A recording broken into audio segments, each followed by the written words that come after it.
Okay, so in the last lecture, in the fundamentals one, we had a discussion with respect to the financial statements, basic fraud methodologies, जिसमें हमने ये चीज पढ़ी थी कि जब भी हम फाइनेंशियल स्टेटमेंट्स में फ्रॉड की बात करते हैं तो उसमें वो एक्ट हमेशा डेलिब्रेट होता है, इंटेंशनल होता है।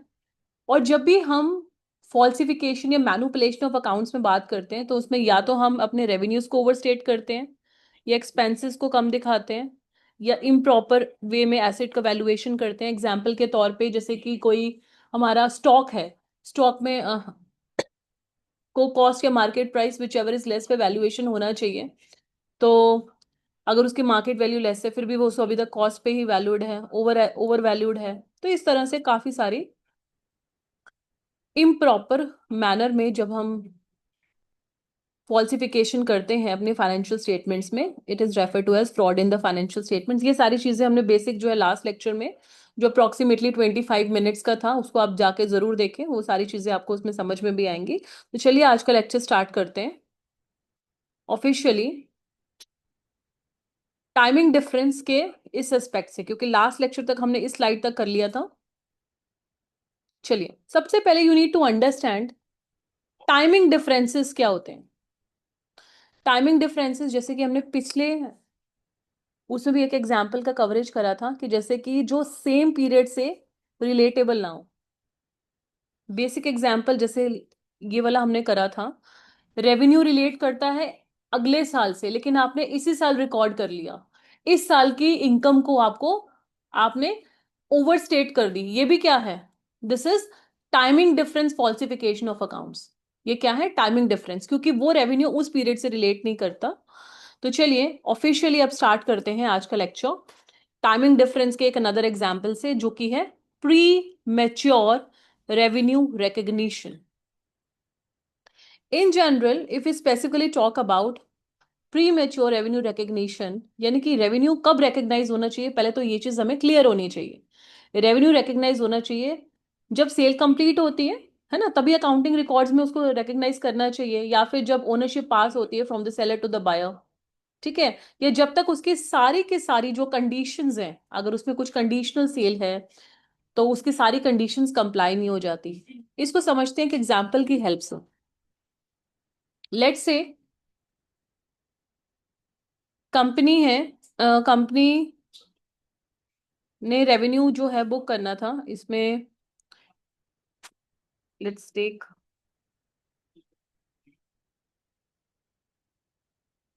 अ स्मॉल एग्जांपल।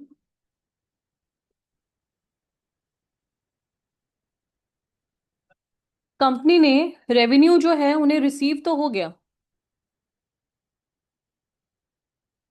रेवेन्यू रिसीव हुआ उन्हें, किस ईयर में रिसीव हुआ? 2024 में रिसीव हो गया, लेकिन वो रिलेट करता है जनवरी 2025 से। बेसिक एग्जाम्पल ये तो समझ में आ गया कि 2025 में ही रिकॉर्ड होना चाहिए, लेकिन इसमें अब थोड़ा सा एक कंडीशन लगाते हैं कि जब ये सेल हुई थी, लेट्स टेक अ कंडीशन कि उसमें एक कंडीशन लगाई कि जब तक उसकी उसके साथ जो अदर फैसिलिटीज कुछ उन्होंने सेल के साथ दी थी वो सारी की सारी नहीं फुलफिल होती, तब तक सेल को कंप्लीट नहीं माना जाएगा। और वो जाके कंप्लीट हो रही है नॉट इन 2024, रादर इन 2025 में वो सारी कंडीशंस जो हैं वो कंप्लाई हो रही हैं। तो सेल कब हम रिकग्नाइज करेंगे? 2025 में। अगर हमने 2024 में उसे रिकग्नाइज कर दिया तो it would be categorised as timing difference. ये टाइमिंग डिफरेंस है। तो ऐसे मैंने इसमें ये वाला एग्जाम्पल भी दिया है और ये वाला भी दिया है। इन अ नटशेल आपको ये समझने की रिक्वायरमेंट है। फिर अनदर सेल विद कंडीशन का एक कॉम्प्रिहेंसिव एग्जाम्पल भी अभी करेंगे कि जब जिस साल से रिलेटेड, जिस ईयर से रिलेटेड, जो ईयर है, जो रेवेन्यू जिस ईयर में रिकग्नाइज होना चाहिए उसी ईयर में रिकग्नाइज करिए। अगर आप उसको किसी दूसरे पीरियड में रिकग्नाइज कर रहे हैं, प्री मैच्योर रेवेन्यू रिकग्नाइज कर रहे हैं, यानी कि आप उस साल तो आपने अपनी सेल्स को ओवरस्टेट करके दिखा दिया, बट क्या वो सही फाइनेंशियल स्टेटमेंट्स का डिस्क्लोजर है? So the answer is no. आपने अपनी फाइनेंशियल स्टेटमेंट्स को क्या करा है? फॉल्सिफाई करा है। क्या वो क्या कहलाता है? टाइमिंग डिफरेंस की वजह से फॉल्सिफाई करा है। जैसे कि एक और एग्जांपल लेते हैं, there is a sale with a condition means the transfer of goods and services is contingent upon certain, कि वो जो बायर है वो उसे प्रॉपरली इंस्पेक्शन उसकी करेगा जब डिलीवरी होगी, और तब उसको अप्रूव किया जाएगा सेल को।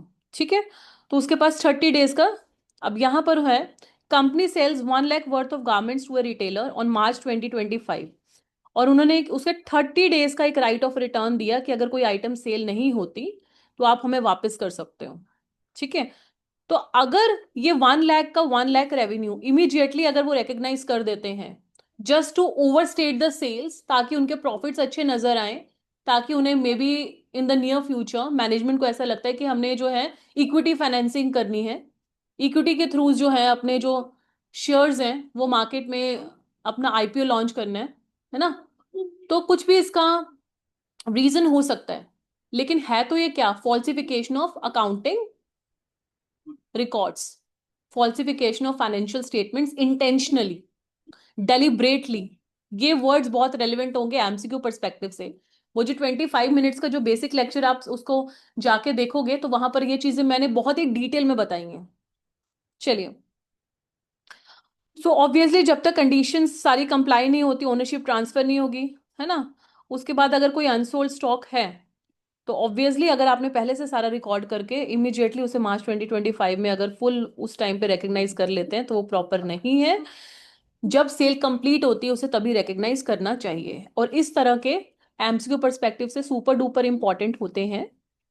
अगर आपकी कोई ऐसा डिफरेंस है, कौन सा टाइमिंग डिफरेंस, कि अगर कोई खर्चा या कोई आपका रेवेन्यू उस पीरियड से रिलेटेबल नहीं है लेकिन आप उसको उसी पीरियड का दिखा रहे हैं, तो वो करेक्ट फाइनेंशियल स्टेटमेंट्स की अकाउंटिंग नहीं है। देन एक और एग्जांपल लेते हैं, लॉन्ग टर्म कॉन्ट्रैक्ट्स। देखो, जब भी हम लॉन्ग टर्म कॉन्ट्रैक्ट्स की बात करते हैं तो यहां पर ये एक अनदर एरिया है, ग्रे एरिया, जहां पर आपके जो रिकॉर्ड्स हैं वहां पर फॉल्सिफिकेशन, मैनुपुलेशन, ओमिशन, या डेलिब्रेटली या इंटेंशनल वे से जानबूझ के फॉल्सिफाई करना अकाउंटिंग रिकॉर्ड्स को छेड़छाड़ हो सकती है। कैसे? क्योंकि कॉन्ट्रैक्ट में तो देखो, कॉन्ट्रैक्ट अकाउंटिंग में अगर बात करते हैं तो जब percentage of completion method use होता है कॉन्ट्रैक्ट अकाउंटिंग में, राइट? कौन सा मेथड यूज होता है? Percentage of completion, right? So जो मैनेजर्स है इसमें परसेंटेज ऑफ कंप्लीशन की परसेंटेज में हेरा फेरी करके उसमें मैनुपुलेशन का पूरा पूरा स्कोप होता है, राइट? तो रेवेन्यू को जो है प्री मैच्योर रिकग्नाइज कर कर देते हैं, तो ये भी क्या हुआ है, इस तरीके से ये भी एक तरह से फाइनेंशियल स्टेटमेंट फ्रॉड कहलाता है। ये क्या कहलाता है? Financial statement fraud. At the end of this session हम बहुत सारे एमसीक्यू भी करेंगे, लेकिन हमें सिर्फ और सिर्फ अभी हमने कॉन्सेप्ट बिल्ड करना है। हमने अभी तक दो प्राइमरीली कॉन्सेप्ट बिल्ड करे हैं। पहला ये कॉन्सेप्ट बिल्ड करा है कि हमेशा इंटेंशनल होता है, डेलिब्रेटली कहा जाए तो ओमिशन करते हैं, फॉल्सिफिकेशन करते हैं रिकॉर्ड्स की। फिर हमने टाइमिंग डिफरेंस की बात करी। टाइमिंग डिफरेंस में ये उस पीरियड से रिलेटेड अगर कोई एक्सपेंसेस या सेल नहीं है, स्पेशली स्पेशली हमने बात करी एक्सपेंस सेल्स की, हम प्री मैच्योर रेवेन्यू रिकग्नाइज कर रहे हैं तो वो उसमें टाइमिंग डिफरेंस की वजह से हम उसको बोल सकते हैं ये फ्रॉडुलेंट फाइनेंशियल स्टेटमेंट्स है। और फिर अब हम बात कर रहे हैं लॉन्ग टर्म कॉन्ट्रैक्ट्स की, जिसमें percentage of completion method is use to recognise the revenue, है ना। जो कि आपके कॉन्ट्रैक्ट्स होते हैं उसमें परसेंटेज ऑफ कंप्लीशन मेथड के अकॉर्डिंगली, जैसे 80% कंप्लीट है या 50% कंप्लीट है, उसके अकॉर्डिंगली रेवेन्यू का जो टोटल अमाउंट के विद रिस्पेक्ट टू आप रिकग्नाइज करेंगे, राइट? तो यहां पर परसेंटेज को लेकर मैनुपुलेशन का स्कोप है और यहां पर फॉल्सिफिकेशन ऑफ अकाउंट्स हो सकता है। Then recording expenses in the wrong period, ये भी हो सकता है। रॉन्ग पीरियड के एक्सपेंसेस आप रिकॉर्ड कर रहे हो, है ना। जैसे कि जब कोई आपके बजटेड प्रोजेक्शन और गोल्स हैं, एक्सपेंसेस जो हैं इस पीरियड से रिलेट करते हैं लेकिन फिर भी आप दूसरे पीरियड में उन्हें पुश कर रहे हो, है ना, जिस पीरियड में वो अक्कर ही नहीं हुए, ये भी क्या है एक तरह से, ये भी टाइमिंग डिफरेंस के with respect to expenses expenses का फॉल्सिफिकेशन है। चैनल स्टफिंग पे आने से पहले मैं साइड बाय साइड आपको एक आइडिया देने के लिए कि कितना अटेंटिव क्लास में रहना इंपॉर्टेंट है, और साइड बाय साइड हम कुछ एमसीक्यू भी करते हैं ताकि आपके कॉन्सेप्ट और ज्यादा बिल्ड होंगे। जो मैंने बेसिक्स भी करवाया था उसमें भी मैंने दो तीन चार एमसीक्यूज करवाए थे। चलिए, तो साइड बाय साइड एमसीक्यू करेंगे and side by side concept भी बिल्ड करेंगे।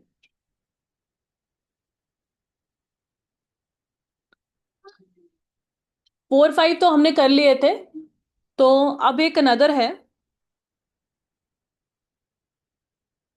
4 तक मैंने करवा दिए थे। देन है ABC corporation is the defendant in a class action. बड़े ध्यान से सुनिएगा, पहले पूरी केस स्टडी समझाऊंगी, then I come back to the notes as well. बड़े ध्यान से समझिए। एक एबीसी कॉर्पोरेशन है, it's the defendant in a class है, उसके ऊपर कोई अगर केस हुआ है ना, कि उसने कोई डिफेक्टिव कंज्यूमर प्रोडक्ट्स बेचे हैं, एंड वो लॉ जो है, लॉ सूट जो है बहुत टाइम से जो है वो चल रहा है, एंड एबीसी कॉर्पोरेशन के जो मैनेजमेंट है, उनको ऐसा लगता है कि it is highly likely that the company will lose the law suit, कि केस उनके फेवर में नहीं होगा, और उन्हें जो है काफी ह्यूज अमाउंट पे करना पड़ सकता है जिसने केस फाइल करा है। वो कौन कहलाता है? Plaintiff, right? तो लेकिन फिर भी अब उनकी ड्यूटी क्या बनती है? अगर इनका कोई कोर्ट में केस चल रहा है, डिफेक्टिव कंज्यूमर प्रोडक्ट्स बेचे थे, तो उसके विद रिस्पेक्ट टू इनकी ड्यूटी क्या बनती है? इनकी ड्यूटी तो ये बनती है कि उसका कॉन्टिजेंट लाइबिलिटी का एक आप पहले से प्रोविजन बना के रखो, उसके लाइबिलिटी को रिकॉर्ड करो, राइट? उसका या तो उसका डिस्क्लोजर दो। तो इन्होंने ऐसा नहीं करा है। It does not have, ABC doesn't have to disclose the liability related to lawsuit in financial statements. ये तो अब ट्रू और फॉल्स। अब यहां पर मैं आपको एक बात बताती हूँ। सर्टिफाइड फ्रॉड एग्जामिनर के पेपर के अंदर आपसे दो तरह के क्वेश्चंस पूछे जाते हैं। एक होता है एमसीक्यू और दूसरे होते हैं ट्रू फॉल्स वाले क्वेश्चंस भी। ठीक है? सो यहां पर इसका जो आंसर है ऑब्वियसली क्या रहेगा, आप बताइए। ट्रू या फॉल्स? भी पार्टिसिपेटिव इन द क्लास, उन्हें डिस्क्लोज करना चाहिए था कॉन्टिजेंट लाइबिलिटी की तरह, डिस्क्लोज करना चाहिए था, यस और नो? और उन्होंने ऐसा नहीं करा है। So the correct answer is what? True or false? Give your answer in the chat box. तो उन्होंने, ये हम क्या कह सकते हैं, इन्होंने क्या करा? फाइनेंशियल स्टेटमेंट फ्रॉड करा है इन्होंने एक तरह से। फॉल्सिफिकेशन ऑफ अकाउंटिंग रिकॉर्ड्स भी कहा जा सकता है इसे, राइट? तो इसका करेक्ट आंसर क्या है? फॉल्स। उन्हें डिस्क्लोज करना चाहिए थी लाइबिलिटी, राइट? चलिए, let's come back to the notes. Then अब उसके बाद अब आपके आते हैं channel stuffing. Very very important. Another way हो सकता है ये आपकी फॉल्सिफिकेशन ऑफ अकाउंटिंग रिकॉर्ड्स को करने का फाइनेंशियल स्टेटमेंट्स में फ्रॉड को डिक्लेयर करने का। कैसे?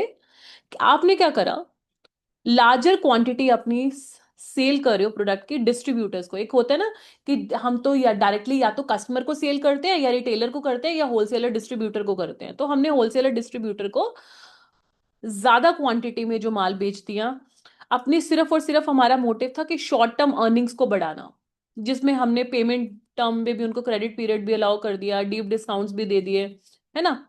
इससे ऑब्वियसली हमारे फ्यूचर पीरियड्स की जो सेल्स है वो तो सफर होंगी, लेकिन हम अभी शॉर्ट टर्म अर्निंग्स को ज्यादा दिखाना चाहते थे। इसको हम क्या बोलते हैं? This is called channel stuffing, sales channel stuffing. क्या बोलते हैं इसको? Sales channel stuffing. इसमें भी हम अपनी करंट अर्निंग्स उतनी है नहीं है अभी, है ना, लेकिन फिर भी हम ज्यादा दिखा रहे हैं, और इसको हम बोलते हैं सेल्स स्टफिंग। आगे बढ़ते हैं। Improper asset valuation. जैसे कि हमें पता है, हमें अपना एग्जाम्पल के तौर पे स्टॉक ही है, जैसे इन्वेंट्री है, स्टैंडर्ड्स के अकॉर्डिंगली आपको बुक्स में उसे कैसे दिखाना चाहिए? कॉस्ट और market price whichever is less, right? Am I right in saying so, right? लेकिन आपने सपोज उसका मार्केट प्राइस लेस है, फिर भी उसको कॉस्ट पे दिखाया, ये भी क्या है? एक तरह की मैनुपुलेशन है in the accounting records with respect to the assets. Stock क्या है? एक एसेट है। या फिर अकाउंट्स रिसीवेबल का अमाउंट सही नहीं है, फिक्टिशियस अकाउंट्स रिसीवेबल दिखाए हैं जिनको कभी सेल ही नहीं हुए, ऐसे डेटर्स आपने फिक्टिशियस डेटर्स जो है बुक्स में दिखा दिए। या फिर डेटर्स तो रियल हैं। अब सेकंड सिचुएशन क्या है? डेटर्स तो रियल है लेकिन बैड डेट्स हो गई, आपको पता उनसे कोई भी पैसा नहीं आने वाला, राइट? लेकिन फिर भी आप क्या नहीं कर रहे? उसे राइट ऑफ नहीं कर रहे। ये भी क्या है? आपने अपने अकाउंट्स रिसीवेबल ज्यादा दिखाए हैं, यानी कि एसेट वैल्यूएशन ओवर दिखाया है, which is again falsification of financial statements, right? Then उसके बाद फिक्स्ड एसेट्स। फिक्स्ड एसेट्स को भी अगर आप प्रॉपरली जो है नहीं दिखाते उनका, चाहे अमाउंट या फिर आपको क्या करना था, आपका वो एक्सपेंडिचर था लेकिन आपने उसको कैपिटलाइज कर दिया, खर्चे को कैपिटलाइज कर दिया एसेट दिखाने के लिए, वो भी क्या है, over statement of over stated assets हो गए। ठीक है, वो भी क्या हो गए आपके, ओवर स्टेटेड एसेट्स हो गए। तो इस तरीके से हम ये कह सकते हैं दिस इज अनदर एरिया कि जहां पर ये भी एक मेजर रीजन है कि हमारे एसेट्स ओवर वैल्यूड हैं, तब भी हमारे जो, और वो जानबूझ के किया जा रहा है तो उसको हम क्या बोलेंगे, अगर एरेनियस हो, एमसीक्यू में आपको कंफ्यूज कर सकते हैं, ओमिशन की बजाय डेलिब्रेट इंटेंशनल ऐसे वर्ड्स की बजाय उन्होंने बोल दिया एरेनियस ओमिशन ऑफ अमाउंट, तो एरेनियस बाय एरर अगर बोला है उन्होंने, तो अब मुझे आप बताइए, now be participative in the class, I want your feedback as well, अगर उन्होंने एरर वर्ड यूज करा है तो क्या वो फाइनेंशियल स्टेटमेंट फ्रॉड है या नहीं है, कम ऑन टेल मी। एरनेस वर्ड यूज करा है, बाय एरर, गलती से हो गया, जानबूझ के नहीं करा, तो क्या वो फाइनेंशियल स्टेटमेंट फ्रॉड है या नहीं है, कम ऑन टेल मी। क्या वो एक फाइनेंशियल स्टेटमेंट फ्रॉड होगा अगर गलती से हो गया, so the answer is no, not at all. Then उसके बाद reclassifying fixed assets at current assets, fixed assets को आपने करंट एसेट्स में दिखा दिया, क्यों दिखा दिया, आपको कोई लोन चाहिए था बोरिंग रिक्वायरमेंट्स के विद रिस्पेक्ट टू, आपने मिसलीडिंग फाइनेंशियल रेशियोज दिखाई, ये भी क्या है, ये भी फ्रॉडुलेंट फाइनेंशियल स्टेटमेंट है कि विद रिस्पेक्ट टू आपका एक डेलिबरेट इंटेंशनल एक्ट माना जाएगा। Then let's take another example, business combination, merger और एक्विजिशन, आपको पता है कि आपकी कंपनी को ही कोई टेक ओवर करने वाला है, तो उसमें ज्यादा आपको परचेज प्राइस ओवर एलोकेट कर दिया परचेज प्राइस एक्विजिशन के लिए सर्टेन एसेट्स को, है ना, ताकि इमीडिएटली जो है, या आपने किसी का अगर, या तो इसमें दो तरीके से हो सकता है, पहला तरीका क्या है, पहला एक फाइनेंशियल स्टेटमेंट में फ्रॉड का क्या है कि आप अगर बेच रहे हो, आपको कोई एक्वायर कर रहा है, तब भी आप उसकी ज्यादा वैल्यू के लिए वो कर रहे हो, या अगर आपने किसी को एक्वायर करा तो उसमें आपने परचेज प्राइस जो कि पे करी है सारी एसेट्स के लिए, उसको आपने इमीडिएटली कुछ एसेट्स को राइट ऑफ कर दिया, एक्सेस में रिजर्व्स बना दिए, एक्सपेंसेस और फ्यूचर, यहां पर अगर आप इस तरह का सारा जानबूझ के इंटेंशनली आप क्या कर रहे हो, आप इंटेंशनली अकाउंटिंग रिकॉर्ड्स को फॉल्सिफाई कर रहे हो, तो ये क्या कहलाएगा, ये कहलाएगा फ्रॉडुलेंट फाइनेंशियल स्टेटमेंट। खर्चे छुपा रहे हो, खर्चे अंडरस्टेट करे हैं, लाइबिलिटीज अंडरस्टेट करे हैं। ठीक है, जब भी हम एक्सपेंसेस और लाइबिलिटीज की बात करते हैं तो वो अगर उन्होंने आपने रिकॉर्ड नहीं करा या अंडर रिकॉर्ड करा है, या फिर खर्चा था उसको कैपिटलाइज कर दिया एसेट में, तो मुझे बताइए, अगर आप खर्चे को, आपका ध्यान से सुनिएगा, I want your 100% focus here now, खर्चा था आपका, एसेट में कर दिया, तो यानी कि आपने उसका, आपकी जो इनकम है इस पीरियड की वो क्या होगी, ओवरस्टेट होगी, फिक्स्ड एसेट में आपने उसे कैपिटलाइज कर दिया खर्चे को, यानी कि फ्यूचर में जाके फ्यूचर ईयर्स की जो इनकम है वो क्या होगी, वो अफेक्ट होगी, वो कम दिखेगी, क्यों, क्योंकि डेप्रिसिएशन का अमाउंट, वो फ्यूचर ईयर्स में क्या, कौन सा खर्चा दिखेगा, डेप्रिसिएशन का, क्योंकि अगर आप अभी खर्चा था तो इस पीरियड में खर्चा बुक करते तो वो सही था, लेकिन आपने उसको खर्चा नहीं बुक करा, आपने उसको खर्चे के बजाय कैपिटलाइज कर दी वो कॉस्ट, तो आपकी इस साल की जो इनकम है वो ओवरस्टेट हो गई, और आने वाले ईयर्स की इनकम में डेप्रिसिएशन का अमाउंट भी आएगा फिक्स एसेट के ऊपर, तो वो अंडरस्टेट हो जाएगी। तो इस तरीके से जो फाइनेंशियल स्टेटमेंट्स हैं वो अफेक्ट होती हैं। तो हम ऐसा बोल सकते हैं, super duper important question from MCQ perspective, super duper important, जब भी हमारा जो खर्चा हम कैपिटलाइज करते हैं एज एन एसेट, तो इनकम जो है हमारी ओवरस्टेट हो जाएगी, ऑब्वियस सी बात है, क्योंकि खर्चा हमने दिखाया नहीं जो दिखाना चाहिए था, इनकम बढ़ेगी, एसेट्स की डेप्रिसिएशन होगी, और फ्यूचर पीरियड की जो इनकम है उसमें एक एडिशनल खर्चा दिखेगा डेप्रिसिएशन का, जिसकी वजह से वो अंडरस्टेट होगी फ्यूचर ईयर्स की, इस साल की क्या होगी, ओवरस्टेट होगी। ये क्वेश्चन बहुत बार पूछा जाता है। देन अब आपकी बात आती है इम्प्रॉपर डिस्क्लोजर्स की, इम्प्रॉपर डिस्क्लोजर्स, अगर आप बात कर रहे हो कोई भी ऐसी कॉन्टिंजेंट लाइबिलिटी जिसका डिस्क्लोजर आना चाहिए फाइनेंशियल स्टेटमेंट्स के नीचे, और आपने नहीं दिया, है ना, आपको पता है कि वो लाइबिलिटी होने वाली है, ये भी क्वेश्चन वेरी वेरी इंपॉर्टेंट है, एमसीक्यू पर्सपेक्टिव से काफी बार पूछा जाता है, तो ध्यान से सुनिएगा। जैसे हमने पहले भी एक एग्जाम्पल करा था, कॉन्टिंजेंट लाइबिलिटी आपकी है, वो करा था ना लीगल केस वाला, वैसे ही कि कोई लाइबिलिटी आपकी होने वाली है लेकिन फिर भी आप उसे जो नहीं दिखा रहे, वो भी क्या है, एक तरह से मिसलीडिंग फाइनेंशियल स्टेटमेंट्स है। वो डिस्क्लोजर आपको देना चाहिए था बट आपने नहीं दिया, राइट। तो यहां पर एक एग्जाम्पल भी मैंने दिया हुआ है, loan agreement between lender and borrower का, ठीक है। इसको आप एक बार पढ़ सकते हो, इसमें मैंने यही बताया है कि ट्रांसपेरेंसी अगर आप नहीं रख रहे अपने फाइनेंशियल रिकॉर्ड्स को, जो डिस्क्लोजर्स देने चाहिए वो नहीं दे रहे, तो वो भी मिसलीडिंग ओमिशन कहलाएगा और उसको हम फाइनेंशियल स्टेटमेंट के फ्रॉड के दायरे में बोलेंगे। देन उसके बाद आते हैं रिलेटेड पार्टी ट्रांजैक्शंस। अगर कोई कंपनी दूसरी कंपनी के साथ बिजनेस करती है और जो दूसरी कंपनी के साथ कोई ऐसी ट्रांजैक्शन करी है, उस कंपनी का पूरा कंट्रोल, उसके पूरे ऑपरेशंस का आपके पास पूरा जो है एक कंट्रोल है, पावर है, तो ये भी फैक्ट डिस्क्लोज होना चाहिए फाइनेंशियल स्टेटमेंट्स के अंदर। क्योंकि उसमें फिर जो प्राइसिंग को लेकर मैनुपुलेशन अगर कोई ट्रांजैक्शन हुई है तो उसमें पूरा पूरा स्कोप है, राइट। तो ऐसे फैक्ट्स को भी डिस्क्लोज करना चाहिए, और अगर नहीं डिस्क्लोज होता तो ये क्या कहलाएगा, ये कहलाएगा फाइनेंशियल स्टेटमेंट फ्रॉड। क्या कहलाएगा? Financial statement fraud. इसके अलावा अब ध्यान से सुनने की बात है, if there is any kind of change in the accounting principle, accounting estimate, or in the reporting entity, such kind of changes they must be disclosed. अगर कोई अकाउंटिंग प्रिंसिपल आपका चेंज हुआ, पहले कोई और फॉलो करे थे, अब किसी दूसरे तरीके से फॉलो करे, या कोई अकाउंटिंग एस्टिमेट या फिर रिपोर्टिंग एंटिटी, इनमें भी अगर कोई चेंजेस आ रहे हैं तो इसका डिस्क्लोजर भी आपको देना चाहिए। Otherwise it will be presumed कि आप फाइनेंशियल स्टेटमेंट्स को क्या कर रहे हो, फ्रॉडुलेंट दिखा रहे हो। चलिए अब हम आगे बात करते हैं। एक होता है हॉरिजॉन्टल एनालिसिस, एक होता है vertical analysis. Very very important है एमसीक्यू परस्पेक्टिव से। सिर्फ दो चीजें याद रखनी, बाकी सारा भूल भी जाओगे, हार्डली मेक्स एनी डिफरेंस।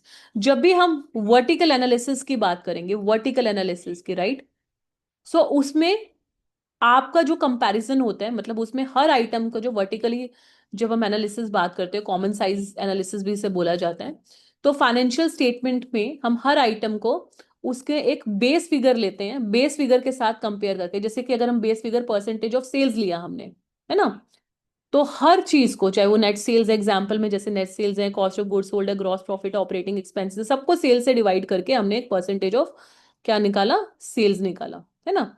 जैसे 1 lakh divided by 1 lakh in 200। Then उसके बाद आपका कॉस्ट ऑफ गुड्स सोल्ड का भी ऐसे आ गया, है ना। नीचे बेस में हमने क्या रखा, सेल्स रखी, राइट। सो जब हम आइटम को क्या करते हैं फाइनेंशियल स्टेटमेंट में, परसेंटेज ऑफ बेस फिगर रखते हैं, जैसे एग्जांपल के तौर पे सेल्स हमने रखा, तो वो होता है वर्टिकल एनालिसिस। वेयर एज अगर हम हॉरिजॉन्टल एनालिसिस की बात करते हैं, किसकी बात करते हैं, हॉरिजॉन्टल एनालिसिस में, सो इसमें हम दो या दो से ज्यादा पीरियड्स का कंपैरिजन करते हैं, right. Then comes your ratio analysis. Ratio analysis क्यों इंपॉर्टेंट होता है? To establish the relationships between different financial statement figures. बस जो ये टर्म है ना, ये बहुत इंपॉर्टेंट है एमसीक्यू पर्सपेक्टिव से। रेशियो एनालिसिस की बात की जाए, so it evaluates the relationship between different financial statements, right. चलिए अब कुछ एमसीक्यू करते हैं, and I want you to participate. चलिए,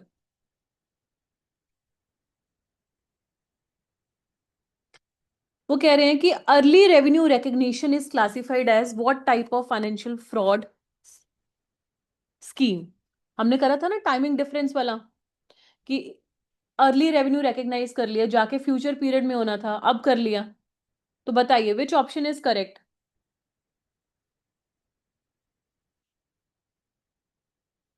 Either give your answer in the chat box, or you can unmute yourself and give your answer as well,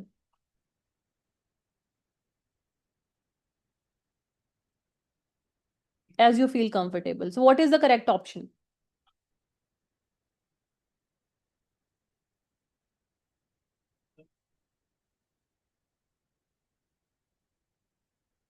Yes, Kevin.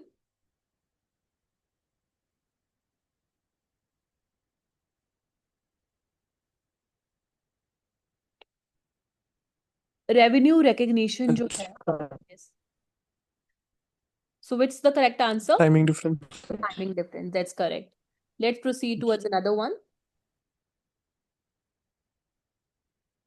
A fraudster can understate expenses and their related liabilities to make a company appear more profitable than it actually is.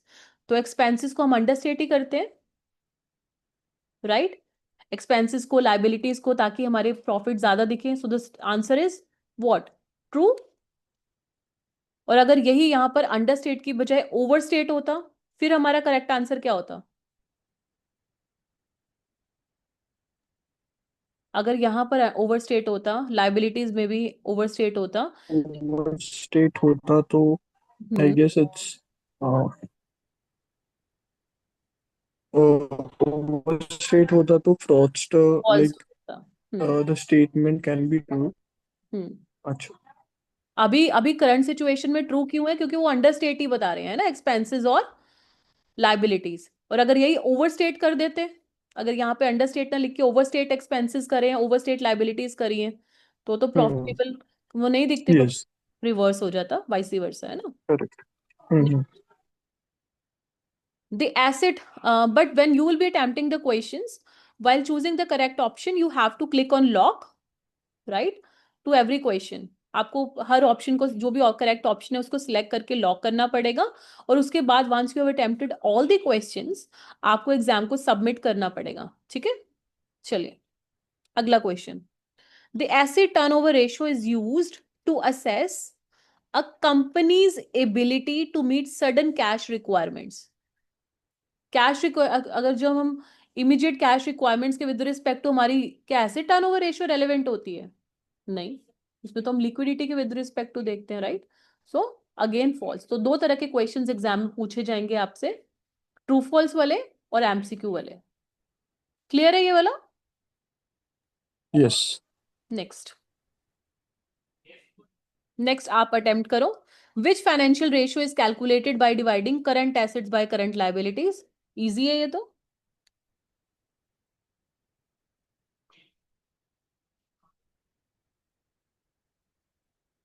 Current ratio, right. Next. नहीं, ये समझा नहीं मुझे. मैं बताती हूँ, repeat करते हैं.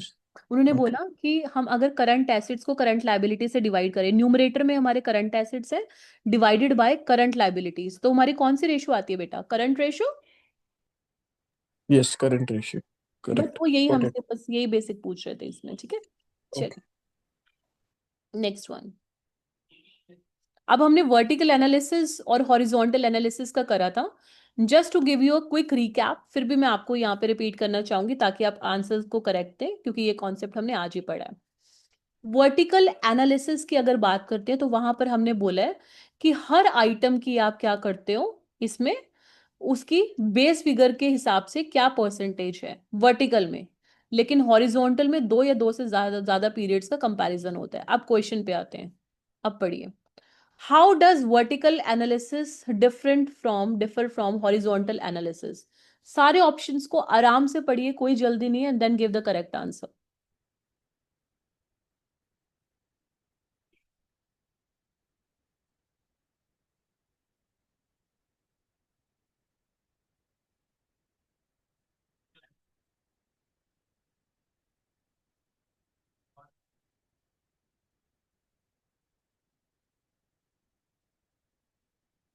Second option. Vertical analysis express the percentage of The component percentage of. item to a specific base item, and horizontal analysis the percentage change in individual financials. Very good. Correct. Okay.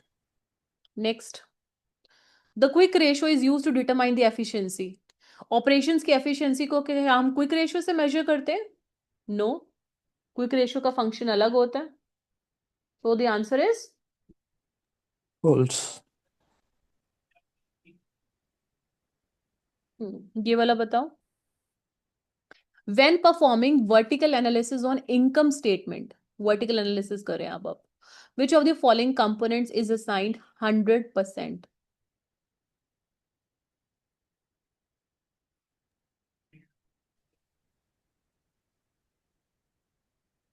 Gross sales. हम्म।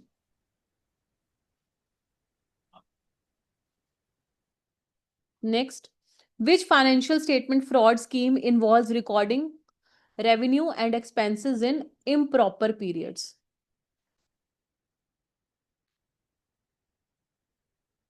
अगर हमारा revenue या फिर expense किसी दूसरे time से relatable है, उसको हम गलत टाइम पीरियड में रिकॉर्ड करें, तो ऐसे डिफरेंसेस को हम क्या कहते हैं? Timing difference. Yes, timing difference is the correct answer. Next, a large amount of overdue accounts receivable on the books is a red flag of a fictitious revenue scheme.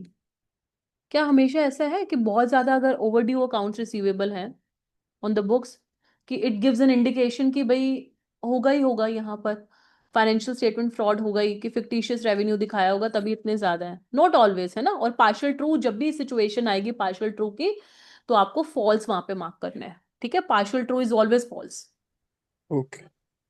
चलिए, तो इस तरह से इसमें 49 क्वेश्चंस हैं। ये 49 क्वेश्चंस मैं at random कुछ क्वेश्चंस आपसे पूछ लेती हूँ, तो ये आपको फिर से दोबारा करने होंगे अपने पोर्टल के अंदर भी। ठीक है, और वो ठीक आपने 25 मिनट्स का वो लेक्चर देख लिया लास्ट वाला? है। मुझे टाइम नहीं मिला। कोई आफ्टर बात दिस या फिर हाँ, मतलब ये वीक तक देख लूंगा। हाँ, ये वीक में आप कर लेना एक बार, और इसके सारे फिर क्वेश्चंस भी आप अटेम्प्ट करना। चलिए, एक दो ओके। क्वेश्चंस मैं आपसे और पूछ लेती हूँ। ये वाला, in a financial statement fraud scheme in which capital expenditure are recorded as expenses rather than assets.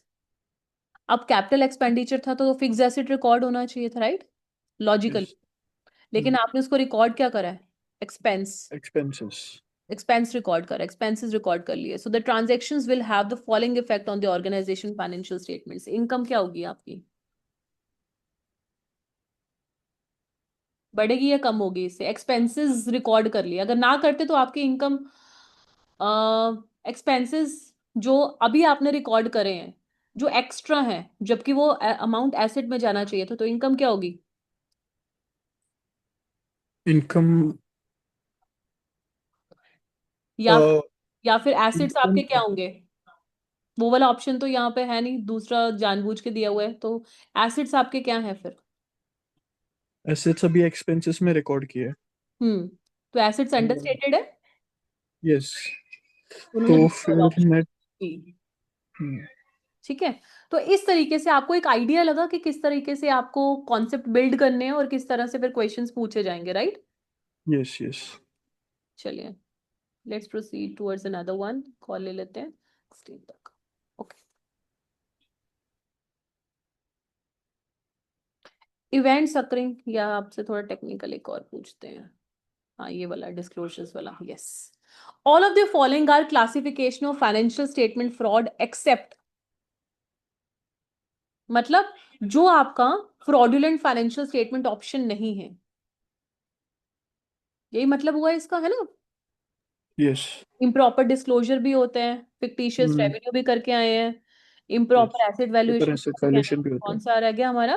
Lapping accounts. Lapping. ठीक है, तो अभी यस। आपको क्या करना है, ये सारे जो पिछला वाला लेक्चर है वो भी आपको रिवाइज करना है।